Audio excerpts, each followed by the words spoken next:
Қайырлы күн достар, бүгін сіздерге CapCut'та кітап сияқты ашылатын видео жасауды үйретемін. Ол үшін галереядағы фотоларды CapCut'қа жүктеп аламыз. Мен жүктеп қойғам, былай жүктеледі ғой, фотоға кіресіз де. Мына фотоның бәрін жүктеп алдым. Менде 16 фото. Міне 16 фото былай қатар-қатар түседі. Барлығының форматы бірдей болу керек. Формат деген размер. Размер ол мына жерде көрсетіледі, міне формат. Өзінің размерін қалдырдым.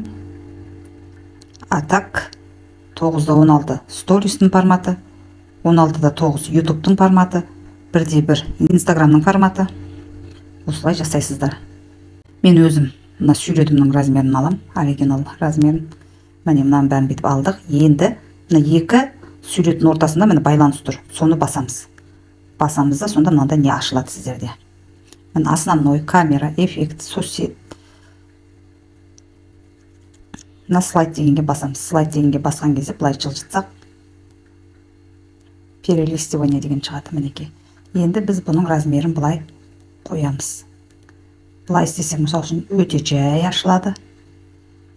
Былай істесек, өте жылдам ашылады. Міне. Мен шамамен 1,5 шамамен 1-ге қойып көрейін.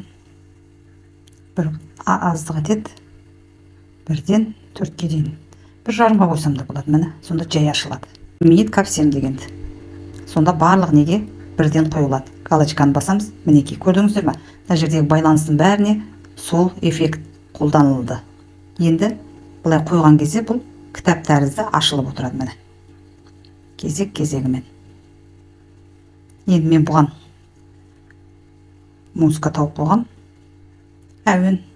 Ол үшін звукқа басам да. Извлечено деп басам. Мен жа тиктоктан бір музыканы алғам.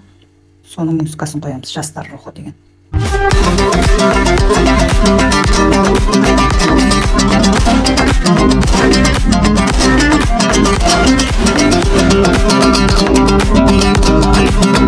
Міне осылай. Тамаша, я? Ең соңғы неге бұлай қоямыз да, мына музыкасын алып тастайтын боламыз. Артығын. Разделить деген тұр. Мынаны удалить ете саламыз. Мына соңғы концовкасында удалить етесіздер. Сонда міне, мынау қалат үстінде стрелканы басқан кезде бұл біздің галереямызға жүктелетін болады. Кітап форматындағы видео осылай.